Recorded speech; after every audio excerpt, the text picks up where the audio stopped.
Hello, everyone, and welcome to the Random Episode. This is the podcast where we watch a random episode of a TV show from a random series that neither of us have watched before. I'm Varin. And I'm Christy. And as always, thank you, Large Jesus, for that great intro song. So this week we are talking about My Name is Earl, Season 2, Episode 9, Born a Gamblin Man. This one aired November 30th, 2006 on NBC. The episode summary from IMDb says, Earl tries to make Kenny more masculine at his request, but he just winds up getting them addicted to gambling. His addiction causes Catalina to be deported right before Randy was going to declare his love for her. Which does a really good job of summary. That's pretty much it. That I wrap it up. Yep. Close it up, we're good. It. So, Christy, what did you know about this show before watching it? I don't think I knew anything about it. I feel like I'd heard the name, My Name is Earl. But I think that was the extent of it. In fact, you just saying that it aired on NBC, I literally at the moment was like, wait, what? It was on NBC? Like, I literally didn't realize. And it's the same time period that it must have been on when The Office was on. I don't know anything. Did you know this? No, I knew that. And okay. I remember the commercials for this show on How do NBC. I not even remember the commercial? Like, I feel like I don't remember anything about this other than I've heard the name. Yeah. I don't know. What else do you know? This one went for, I'm looking it up right now, 4 seasons, which is a pretty successful run for, an NBC show. I was surprised about that. Yeah. Which we can talk about. I remember the commercials. I remember that Jason Lee was in it. Okay. And that Jamie Lee Presley? Was that her Jamie name? Presley, Jamie Presley, yeah. sorry. Was in it too. That's all I knew about it. But it also just had very dirty vibes to me, which really put me off from it. So Okay. yeah, similar to like Roseanne and like Married with Children. Yeah. There's something about these shows that just gave off like a, I don't know, dirty, trashy vibe, which I was never really into. I feel the same way, and maybe that's why I just chose not to ever let this into my brain, because I was like, that's not a show that I ever want to watch. So I just probably was like, not even gonna pay attention. Yeah. Which is, I don't know. I don't want to have broadcast network bias, but I feel like NBC had less trashy show, in my opinion. Like, NBC was more Chuck. Okay. Oh my God. I was about to say other than Chuck, but Chuck wasn't trashy. It was just stupid. No, it wasn't trashy. It was dumb. In my mind, Fox was the one with the trashier shows. Sure. Maybe that's just how I remember it. But that's why I think I was so surprised that this was on NBC, because I just felt like maybe it was a higher caliber of show on NBC. Am I being a NBC snob? I don't know. You might be a little bit of an NBC snob. I do think there are a lot of shows that NBC has probably tried. I'm sure if we looked it up, they've tried other shows in this genre or this type. Yeah, true. But just haven't made it. But yeah. I don't know. Okay. Well, at least you have some context. A little bit of context. I really don't know. I don't think I even knew who was going to be in it. I had no idea what actors to expect. So I don't know. I went in pretty blind. So what do you think the whole background, the whole premise of this show is? Okay, well, I looked it up. Oh, you looked it up? Did you look it up, or do you have a guess about I have a guess. Okay, well, since I actually looked it up, what is your guess about what this show's about? My guess is that Earl was released from jail. Oh. And he wants to do good and make up for all the shitty things that he did to people in the past. So I am going to take a gander that he has a list of people he's wronged, and he's going back to make it up to them. You are mostly right. All right, but yes. From what I looked up, there was no jail time. So what the hell's he been doing for the past So 20 years, whatever? And maybe I literally just read a one sentence what this show is on IMDb. So there's probably way more to, or maybe there's not way more to it. I don't think it's that deep. but something about he won the lottery, or he had a winning lottery ticket, but then got like hit by a car and the ticket got destroyed, like something like that. And then he was like, "Oh man, I screwed up my whole life. I can't even win the lottery." And it's about like karma and him trying to make up for all Oh. the bad. Like he thinks that's because he was such a bad person, Oh, okay. I guess. But what you said about like having the list and making it up, like that's part of it. Is he's trying to Oh. now, I guess, fix the karma and fix all the wrongs of his life because of what happened. I like my storyline better. I mean, yours sounds more real Yeah. and Like if you plausible. go to jail, you realize you did wrong, you screwed over a lot of people as a, I don't know, small time wheeling dealing Yeah. idiot, and you come out of jail, you realize you did something wrong and you want to go back and make it up to people. So that would make a lot of sense to me. But he did in this episode talk about karma. Yeah. I think that's the theme maybe among like every episode. I Okay. don't know. And I do agree, like your version sounds more real, but like is this show trying to be real? Those are the questions that I have for this show. But and then the other part is, I guess, like where are they? They're in a small town somewhere, right? Yeah, it's called Camden. But like what state do you think they're I supposed to don't. be in? I'm gonna guess someplace Midwest. Because then one of the characters is Catalina, who we find out is, I guess, an illegal immigrant. Right. So are we supposed to assume that, yeah, it's like a southwestern state and that it's a place where more immigrants come from? Mexico? Was she I Mexico? I mean- forget if she said Mexico. I forget what they said too, Yeah. I But- don't know. I couldn't tell. because there was lots of the scenes went bam, bam, bam, Yeah, bam, yeah, bam, yeah, and yeah. like the talking was very fast. It was hard to take notes. It and was keep hard to up take with this. notes. Yeah. But I don't know where Callie was from. Okay. We'll look it up later. Yeah.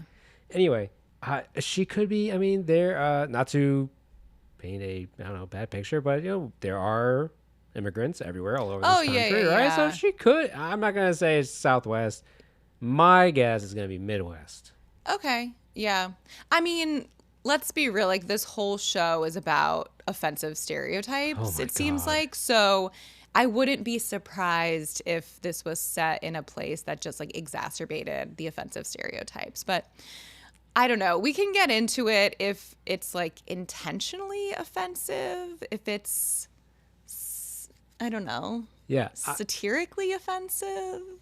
After the like third or fourth bad like offensive joke, Yeah. I went back and had to check what the year was, and seeing that was 2006, I was like, okay, yeah, this is definitely like a product of its time. Yeah. I think a lot of TV and movies at this time were making very similar jokes. Yeah, I mean, again, this is the same time period of The Office, and Yeah. we love, love, love The Office. And there are some episodes where watching it back today, it's like, ooh, like this maybe took it too far. Yeah. So I do think this is one of those, like the writers know it's offensive and they're doing it in a joking kind of satirical way that maybe as a 2025 viewer, we're like, I don't know. I agree with you. I think that they were going for satirical. I Yeah. think that they tread the line close to well for that time frame for 2006 of being satirical. Mm-hmm. Looking back now, some of these jokes just weren't good. Yeah. But I think it is satire. I don't think it is just blatant racism. disabled peopleism. Exactly. Well, Homeless. let's get into the storylines maybe, and that'll maybe help us clarify what's offensive on purpose and what's not. Well, before we do that, there are some famous people in this. Oh yeah, okay. In this show, right? I've already talked about Earl, Jason Lee, very famous from. I remember him from like Clerks. I did not know who this person was at all. I don't- oh. No, but I saw on IMDb like a lot of dudes were like, yeah, this guy. I'm like, oh, yeah, I don't Yeah, know. he's been in a lot of stuff. Like his Okay. early 2000s, like late 90s were big, but Clerks I think was like his big one. Okay. And then also Jane, Silent Bob, and then Randy. Randy, I for sure recognized. Yes. Well, wait, tell me what your first thought was when you saw him. Boy Meets World. Okay. I knew you were going to say that. What was my first thought? You don't know. I don't know. One of my favorite movies of all time in the world, Remember the Titans. Oh, man, that's right. Louis Yeah. Elastic. Yeah, he was big, like physically much larger in Remember the Titans. Yeah. So he looked, well, I guess in Boy Meets World too. He was also big there, too. Yeah. So he looked a little bit different, but yeah, I first thought was Remember the Titans, and then I remembered your favorite show, Boy Meets World. Yeah. That was a long time ago that he was in. He was on he was on Pod Meets World, the podcast. That I Oh, love. okay. So they brought him on as a guest host, 2 years ago or so. And listening to that one, yeah, he dealt with weight problems all his life. Yeah. And he is thinner now. Yeah. As you saw in this one, he was much thinner than Yeah. those He days. definitely has changed a little bit, but like you can still recognize him. Yeah. He seems kind of the same. Those were, I mean, he was the biggest one I like, other than I guess Jamie Presley Jamie Presley. and then Marlee Matlin. Is she the lawyer? Yeah, the deaf lawyer. Yes, from Coda. Oh, I don't know her from Coda. I never saw Coda. Oh, Was it that's good? where I recognize her right away. Coda is an amazing movie. You know what I recognized her immediately from? West Wing. I never watched West Like Wing. that, I cannot believe. Like West Wing is maybe the greatest show ever made. I can't believe I haven't seen It's West Wing actually either. ridiculous that you haven't seen West Yeah, I Wing, know. but she has a pretty big role in West Wing. Oh, really? And she's like, I don't think she's changed I mean, West Wing was like the 90s, and I guess this was then. Okay, so maybe I'm thinking like 2025, but the fact that she's still doing like so much work, I don't know. I feel like she's been doing like a lot for a long time. Yeah, I saw awesome. she was in some movie from like the 80s or 90s. Yeah, like that I recognized. I was like, oh my God. Like, Yeah, she's been doing this for a long time, and I feel like she's great. yes, she is. Great Killed. addition to any show. I actually was surprised to see her in this because I thought she was above it, but I was like, really? Like, you're doing this show?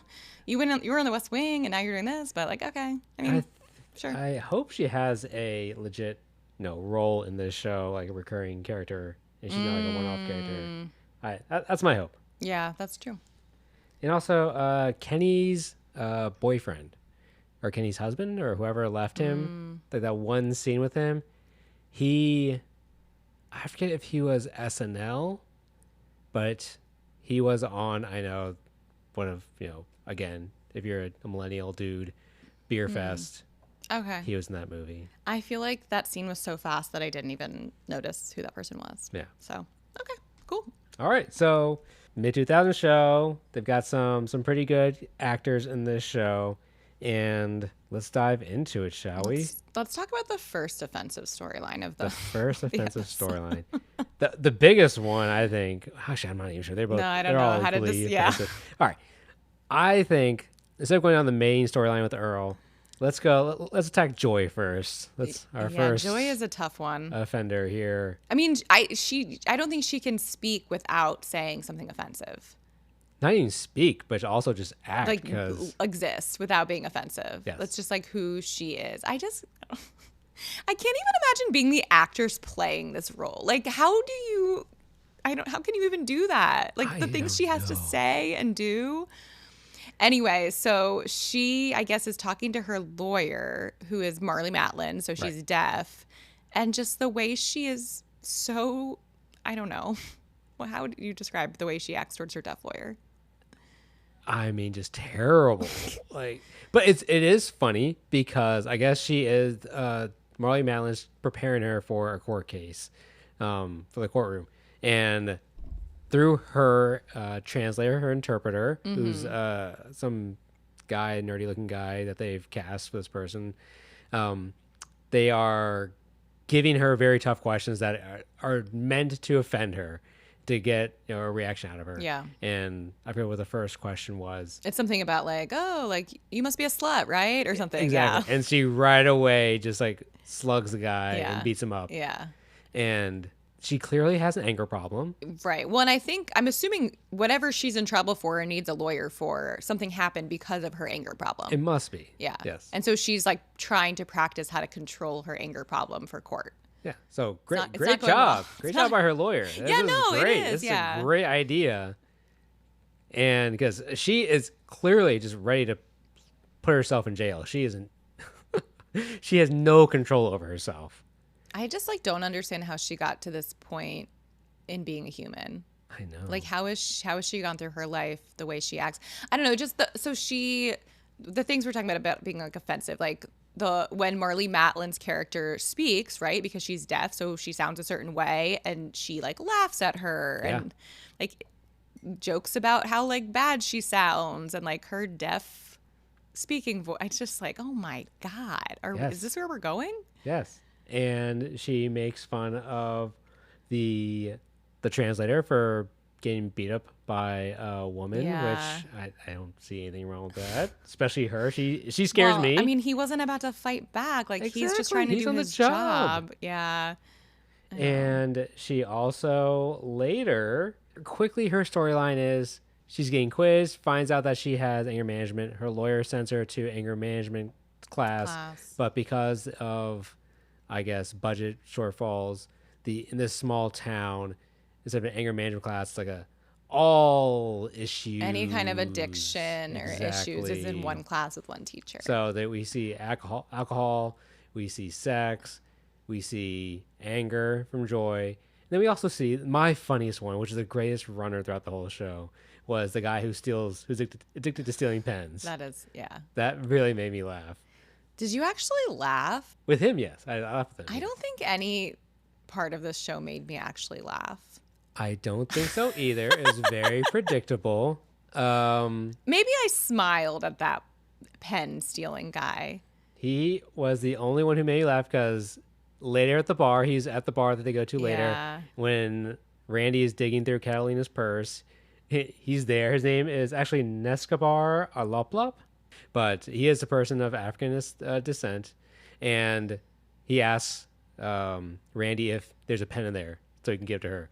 And then later, when there's the betting of the who's going to win some presidency, yeah. he bet on the wrong guy or voted for the wrong guy. And he goes, "Oh no!" So Yeah. he's honestly the only person who made me laugh. That's true. I think that runner was maybe the funniest Yeah. or only funny runner, in my opinion, as well. Yeah. But yeah, so when she's sitting in her anger management / all the other issues class, she again is just like so mean and offensive to everybody and just saying how like none of these addictions are real. Like this is just an excuse. They're just lazy. They just aren't getting enough good sex. They're like, they just like stealing. Like they just want to do this. And I don't know. That was not the worst part. Like That was not the worst that was part. not the Whatever, worst, that's but fine. it still was like not great. But And she got excited because she thought that since the person who's leading this group says that these are all diseases and that's not their fault, that these are all, it's not that it's, just inherent inside them. There's a disease. Joy got really excited about that,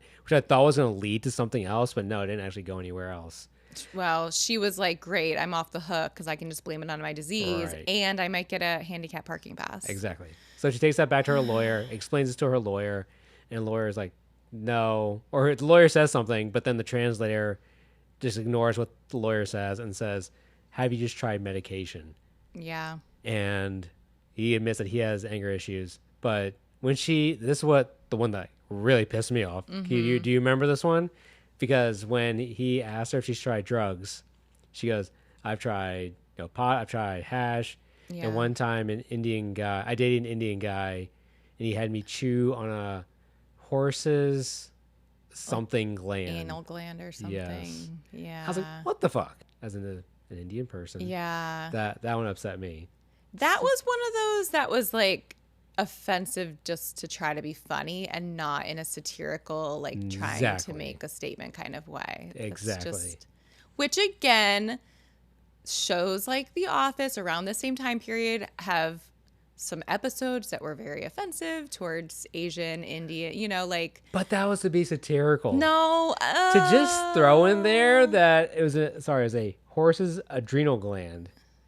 Like just Yeah. that, because an Indian guy and horse's adrenal gland, what do the two have to do with each other? It's just No. you have an exotic ethnicity and something crazy weird That's true. that they're making. That makes no sense whatsoever. It's a terrible joke. It's just meant to be offensive. Just meant to be offensive.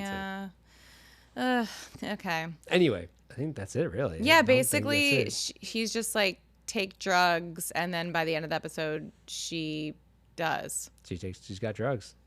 Which, I mean, I guess I kind of appreciate the message that like medication's okay. And like, Yeah. if you need help, sometimes medication's the answer and like that can be fine. So like that's the type of thing where I'm like, maybe this show does ultimately have a positive message. I don't know. But it's so hard to find. I feel as if this is her shtick, and that I won't even be surprised if they forget about this in the next episode, that she's taking medication. Yeah. But I do feel like this lawyer storyline, I mean, we kind of jumped in the middle of like prepping for a case. So I'm assuming this has kind of been an ongoing thing where she got in trouble with the law. So I don't know. I think she's permanently fixed? Absolutely not. Like, this is clearly what makes the show quote unquote funny. Right. And I am putting that in quotes. So yeah, that's kind of it with the Joy storyline, which honestly I'm not mad about. Like, I did not enjoy having her on the screen. She drove me insane. No. Her accent wasn't cute. No. Like, nothing about how she acted or what she said I wanted to see more of. I agree with you. Totally. Which is a waste, because I've seen Jamie Presley in other things and she's much funnier. Yeah. It feels a waste. Did we find out what is the connection between Joy and Earl? No. That also felt like the only connection is when they're in anger management, which we'll get to, like Kenny and Earl are there one day, but I don't think get any sort of other connection or explanation of why Joy is in the show.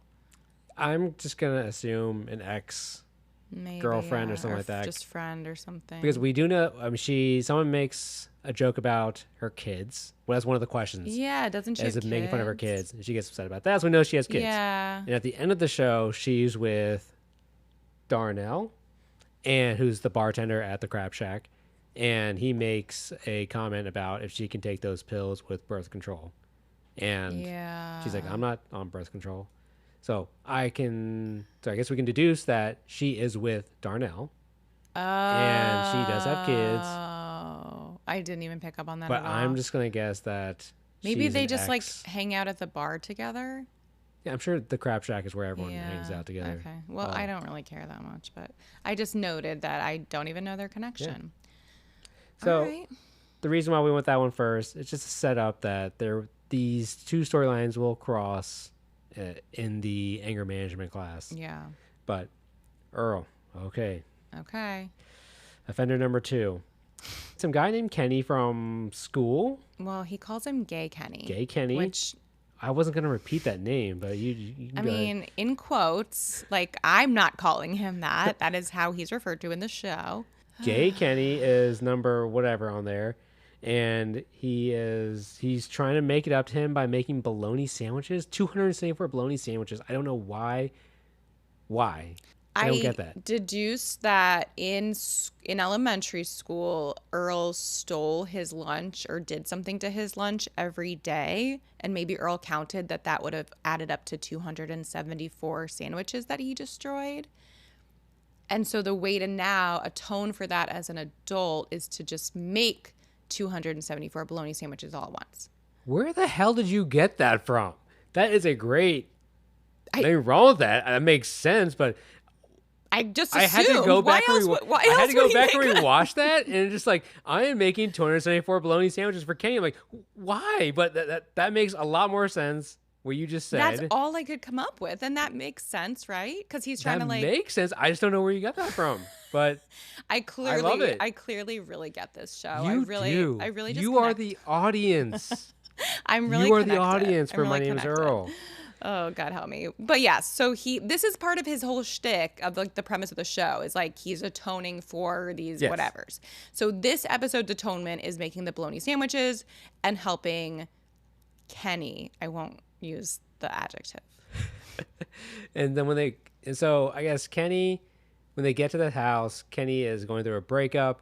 That's because of Brokeback Mountain. Again, very 2006 is very relevant at the time, as Brokeback Mountain has ruined gay relationships everywhere, and that I guess all gay men want someone like in Brokeback Mountain manly, and so Kenny enlists Earl's help to become more manly because he says things like, what are the things he says?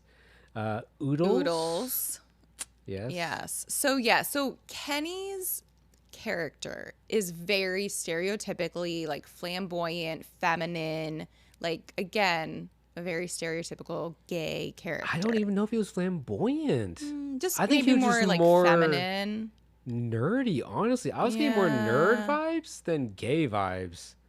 Yeah, but definitely like they gave him a feminine energy of the like words he used and like again, this is all stereotypical. Like none of this is It's bad based. stereotypes. It's terrible. It's like Yeah. it's not even good stereotypes But this for is 2006. and this is the part where again, like there's no way they're genuinely doing this as a joke because like it's too offensive. Like to have a character, name them gay Kenny, make them super feminine, and tell them that you need to like help masculinize them, like that's to me too offensive to be like they're trying to be real, right? I don't know. There's no way this is serious. I do think you're right. And that's why I think, again, as I said earlier, that I think that they did a good job of staying on the right side of like satire. Uh-huh. But again, just some of these things are just bad. Yeah. Oh, and I do think again, like I think the underlying message is like at the end of the day, like he doesn't need to be made manly. He's fine just the way he is. But the way they get there, I don't like. Yeah. They lose me along the way. Yeah. How they got there was horrible. Yeah. And I guess it's kind of funny when Earl was like, I'm going to teach you how to be more manly and less gay so you can sleep with more men. Yeah. Like that was, I guess, kind of sums up the joke. Yes, that is the satire that they're going for. Yes. It just, I don't know if it worked. I don't know if it worked. Because where the story takes a turn, and they're doing, in his lesson, Earl's Macho lessons. Macho lesson, giving him a change of clothes and introducing Kenny to the manly world of dog betting, which is funny because the bookie at the Crab Shack was a woman. I didn't even think about that. I wonder if that's intentional irony. I think that was Okay. intentional irony. Yeah. Well, so I'm assuming the audience at this point already knows that Earl has a gambling problem, or maybe they don't, and this is just this episode. I don't know. But I would. he's clearly gambled before. Yes. Like this is clearly a thing. Like the Crab Shack is the place where you go to bet on things. Yes. So he's clearly gambled before.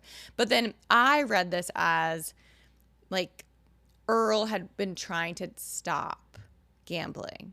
And by reintroducing Kenny to gambling, he's reintroducing himself to gambling and it all goes downhill. Which I really enjoyed the scene in the Crab Shack where they're like actually having a good time together. Yeah.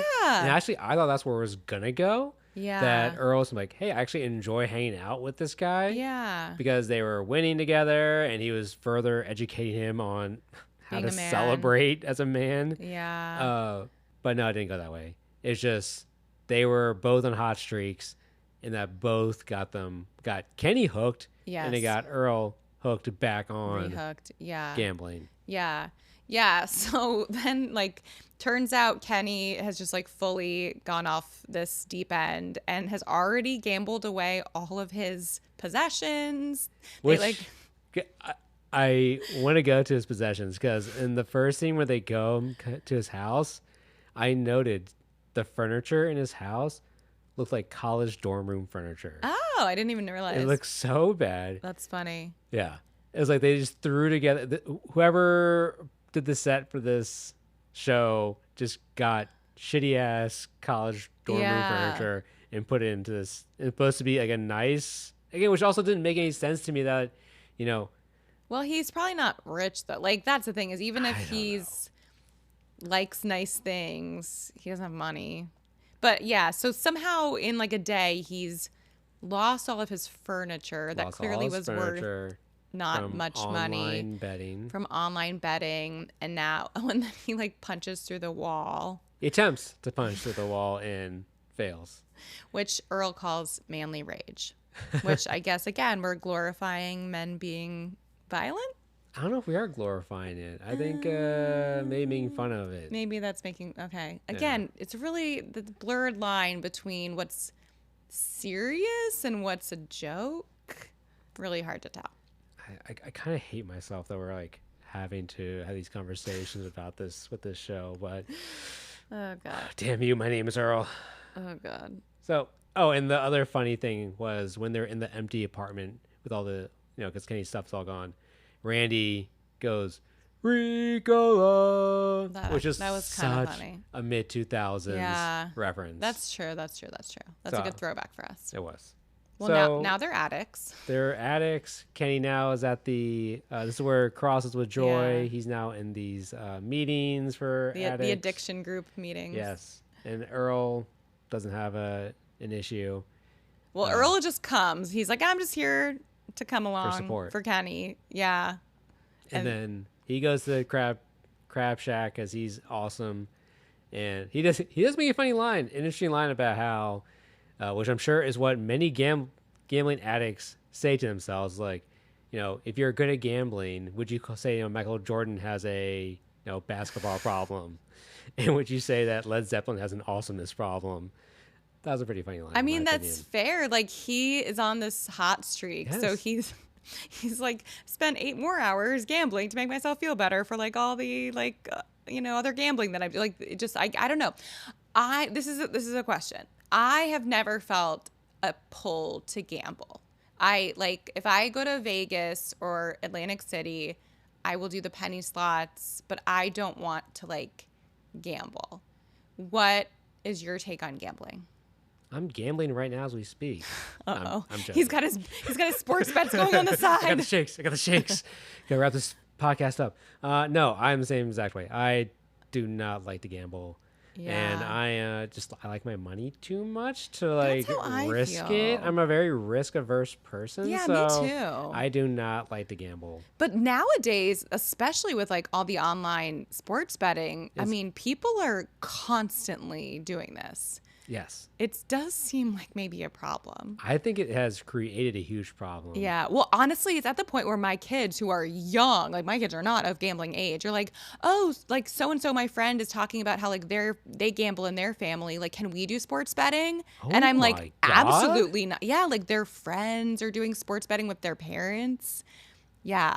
I'm like, nope, we do not do that in my household. No, but yeah, no, it's no. become like so pervasive. So I do appreciate the way that they portrayed this because it actually felt pretty realistic. Like seeing Earl just like spiraling of his like, I keep winning, so I got to keep going. I got to keep like, I'm winning was pretty realistic seeming to me. Yes. Yeah. And I think back then, gambling was much more of a, it was much harder to do. It was much harder to gamble. So for the mainstream, it did seem like an odd behavior probably, or it seemed as if something that, gamblers do and we don't do. But now, again, as you're saying, gambling's everywhere. Yeah. And there are probably people everywhere who are going through the same emotions and same feelings. Yeah. Yeah. It's crazy. And like, I don't know, just how fast you can lose so much money is crazy. Yeah. But it is interesting because even, this show was 20 years ago or whatever, they had to like be on the phone. Like at one point they're like making bets over the phone with people. I'm like, how do you even like find phone numbers of people to call? Like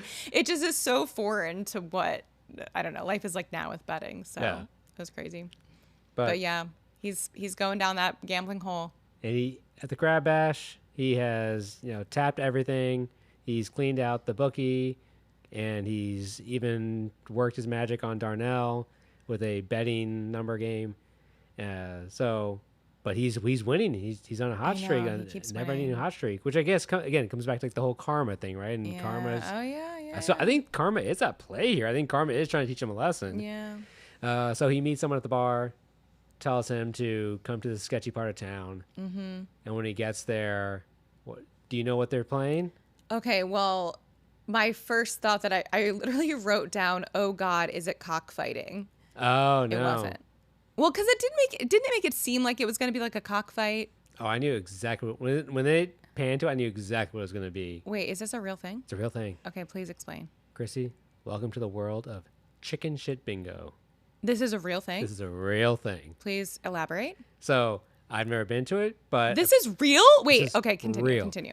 So I only know this because one of my previous jobs, one of my coworkers would talk about this. Like if you ever go to Austin, Texas, there's like this bar that's really famous for it, and it's just like this, where there are boards or these giant floors with squares cut printed out, whatever, and they just release chickens, and I guess chickens shit a lot, and you place bets on where the chicken is going to shit, and it's called Chicken Shit Bingo. I cannot comprehend that this is a real thing. I assumed this was made up for this show to somehow make a joke about Nope. like a jokey version of cockfighting. Nope. This is a real thing. I'm speechless. I'm actually, I'm not gonna lie. I actually want to go see this. This is really funny. I think. I mean, I guess if it's not like Poor chickens. hurting, I'm sorry, but is it PETA. hurt? But it's not like hurting the chickens. I guess. I don't think so. It's. I mean, it's If allowing all them they're to go doing- out there and shit. This is a real thing. I'm sorry. I am. Okay, I guess. You no, can literally I'm bet on speechless. I have nothing to anything say. in this world, Christy.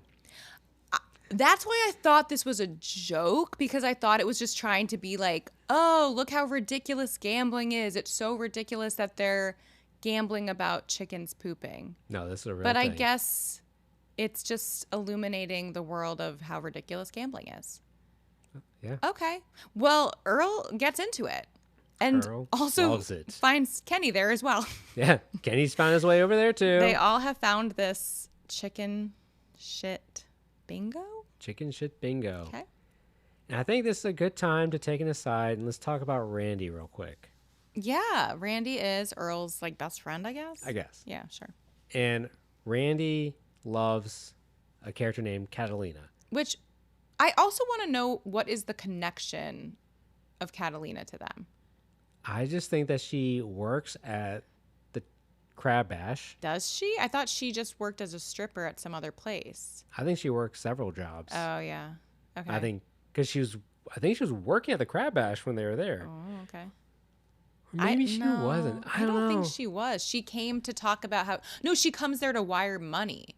Ah, My take on Catalina was that she makes a buttload of money stripping and then wires all of that money back to her village, as she kept saying. yes.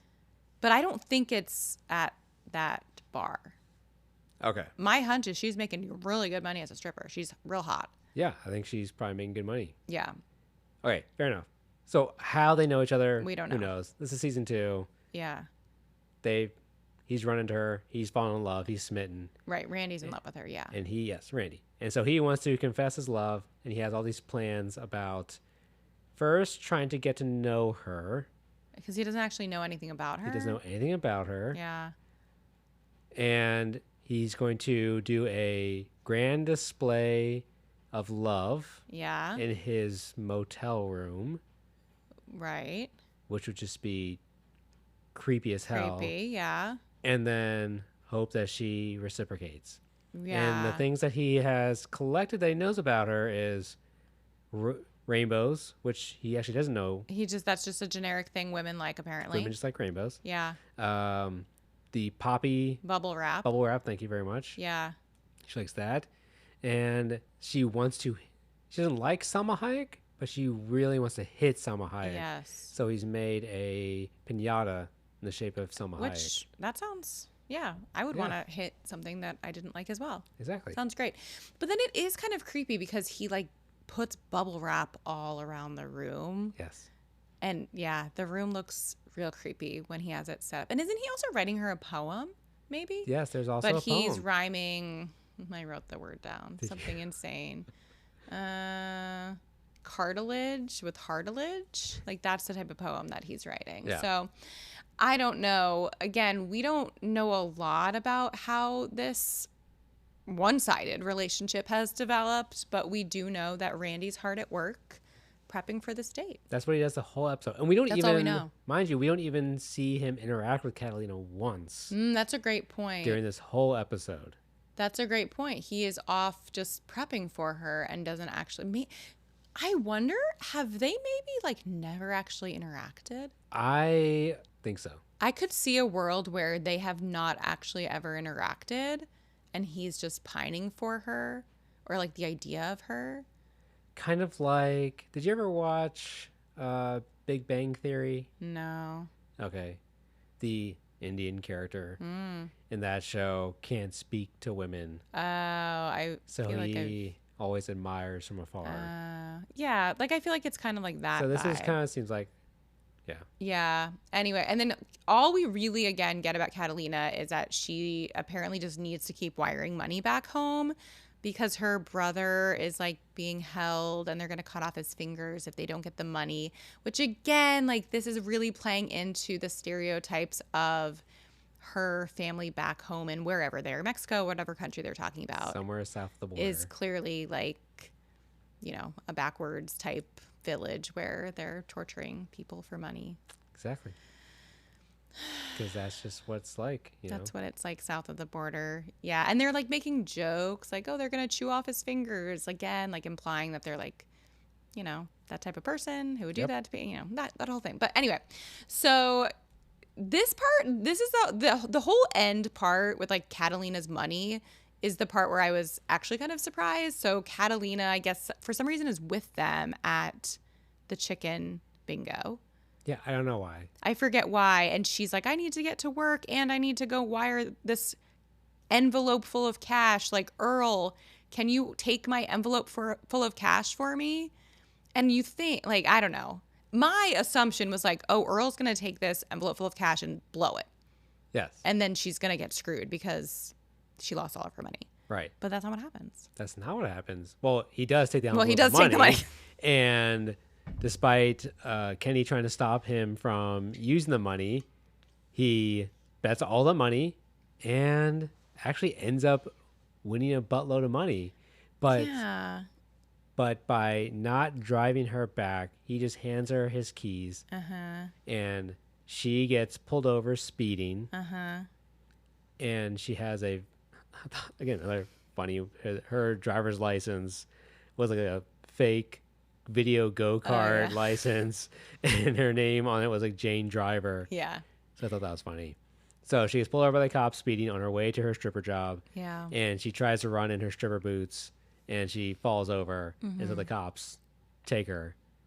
And she's an illegal immigrant, she's an so illegal they're immigrant. going to potentially deport her, I guess. Exactly. So that's where karma comes into play here, is that... Okay, that's a good life lesson. Yeah. Like, even though he ends up winning all this money, he has kind of like screwed his friend over, and now she's going to get deported. And then a very on-the-nose song that was being played was Rolling Stones, You Can't Always Get What You Want. Yeah, which is just a little bit too on the nose for me, but that was playing in the background. Yeah. And he also, because I guess I think that the reason why Catalina was with Earl was so that Randy could prep the room for his big confession of love. But did they all live in the same room? Great question.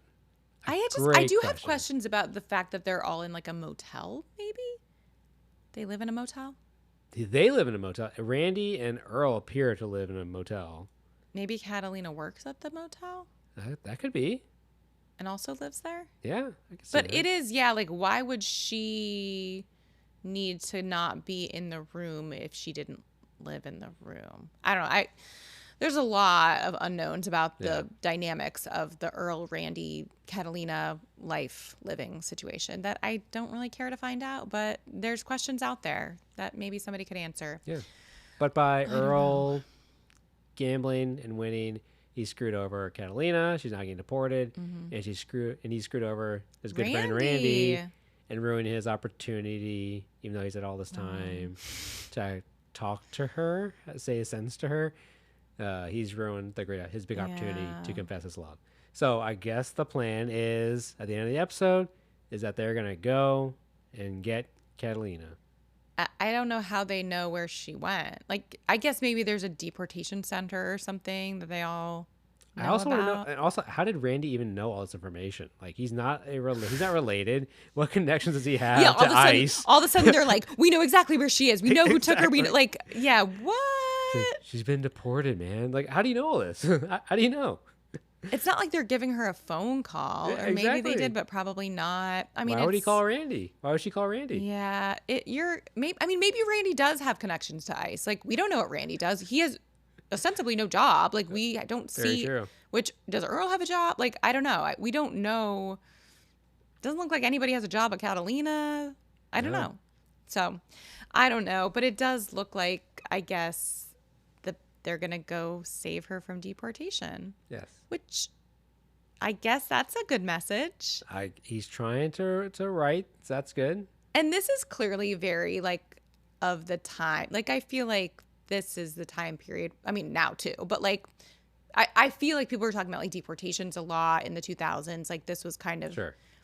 a topical thing that was going on that maybe they were trying to make some sort of social commentary on. No. It didn't land for me though. I don't think so. Not this one. Not this one. But that's the episode. That's the episode. Let's see here. Let's bring up the offensive counter here. So we had illegal immigrants / people south of the border. Uh-huh. We have homosexuals. Uh-huh. We have Deaf people. Really? Really anybody with any sort of addiction. Right. I got my one, the Indian people. Yep. Yeah. We Yep. all chew horse adrenal glands. Yes. Yep. And And just like in general, anybody who doesn't act manly, yeah. like Mhm. men who don't act stereotypically manly. I don't know. Again, for me, the ratio of offensive to trying to have a nice message just was too heavy on the offensive side. Yes. So I agree. the any sort of like moral message kind of got lost on me. Yeah. Not gonna lie. Though All right. Though I would love to know how this episode was received back in 2006. Did you note that this show won multiple Emmys? Really? I maybe should fact check that, but I'm pretty sure. Hold on. My name is Earl. I'm literally looking this up right now. That would be crazy. Let me look That it up. not crazy because as we've talked about, they do try to find line. We'll get into acting in a little bit, but no, that would be surprising to me that this would win multiple Emmys. Primetime Emmy Awards. Wait, I can't tell if these are. Yeah, no. Supporting actress, writing, directing. Supporting actress, I'm assuming Jamie Presley, which, like, I guess she did a good job. Okay. Yeah. Sure. That's My Name is Earl. Yeah, what a show. What a show. Oh, God. All right. So let's think about acting quality here. Okay. So from a rating system of A to F, A being the best acting out there, high caliber, F being straight up garbage acting. Christy, where do you rate the acting? I mean, clearly my opinion differs from the academies that provide people with awards. I just feel like, again, I listen to a lot of people talk about The Office, Office Ladies. Like the fact that Steve Carell doesn't ever win an Emmy, but like people from this show can win an Emmy, like, I don't know if I have the same opinion as people in charge. All that to say, I don't know. C, like it was fine. Some of like they clearly had to play characters. I just didn't like the characters, so I'm going with C. C? What about you? I'm going to go with a B. Okay. I didn't, and some of the acting was, I enjoyed. Yeah, I mean, I think I'm biased by the fact that I don't like any of the characters. Yeah, I don't. So even if they're doing a Agreed. great job at acting as the characters, I don't like the characters. So it doesn't work for me. I can't believe Jamie Presley won I again. just did a quick Google search. I could be wrong, so I'm gonna have to deep dive later. But yeah, I'm looking at it right now. She won in 2007, but nothing on Jamie Presley. She's done a lot of other great stuff out there. This one episode we watched, not the best. Yeah, so I give a B, you give a C. We're all about the same. okay. All right, let's go over to our rock rating, which is our representation of color based on the number of POCs in the show that we watched on a 0 to 10 scale. For this one, I'm going to give it a 6 out of 10. Okay. All of our main characters, storylines, Earl, Joy, and Randy. Mm-hmm. They're all white, Mm-hmm. but they do have. There's Darnell. We do see Catalina. So, and also, and That's true. Catalina has a pretty big role, I guess. she has a pretty big role. And of course, my favorite character in the whole show was Nescabar, a Lop Lop. Yeah. Shout outs to him. He was very funny. Okay. Yeah, that sounds good to me. Yeah. I like it. Anything else, Christy? Well, did you like it? No, I don't think so. I don't need to ever see anything from the show ever again. Maybe I missed something. I don't know. This feel like, have we liked any comedies? Like, I'm just thinking we watched Chuck. That was an NBC quote unquote comedy that was absolutely terrible. I don't know. We watched Rick and Morty, which some people think is amazing, which we didn't love. Never have I ever we liked. That's true, I guess. Well, woman created that one, so. And I don't know if you want to consider 21 Jump Street. No, I can't consider No, that that's one not a comedy. Anyway, I don't know. As I was watching this, I was like, oh no, is this just going to be another comedy that we are trashing that we don't like? But I don't know. It wasn't great to me. What about you? I'm not going to go back and watch this. It was okay. Yeah. It wasn't the worst one we've watched. It wasn't as bad as Chuck. It was not as bad as Chuck. God. I think that's maybe the worst one we've done. So it was not as bad as Chuck, but it was just okay. It didn't pull me in. Yeah. It wasn't super funny. Yeah. Yeah. Okay. It was fine. Well, now we can say that we've watched Emmy-winning My Name is Earl. Yes. All right. Well, thanks for listening, everyone. Remember to follow us on Spotify or wherever you're listening. And if you're liking what you hear, please rate us 5 stars. Also, make sure to follow us on Instagram at The Random Episode Pod. Finally, and most importantly, come back next week for our next random episode. Bye.